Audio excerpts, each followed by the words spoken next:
Sekarang dah 35 tahun. Kalau kena asma ambil nap, saya akan pengsan. Saya akan senang apa nak cakap, memang shaking lah badan. Macam tu. Lepas tu, lepas dah ambil asma,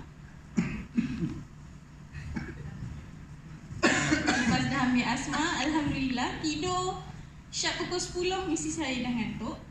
Itu saya punya testimoni yang saya sangat-sangat perasan. Kalau saya kena je, mesti akan batuk 3 bulan non-stop. Ambillah Morin A, ambillah madu sidir, takkan mampan dengan saya. Tapi untuk suami pula, berdengkur dia innalillah, macam bawa kapal. Once dia ambil asma, saya dah boleh tidur tenang, dah tak dengar bunyi bawa kapal. Okey, jadi artinya yang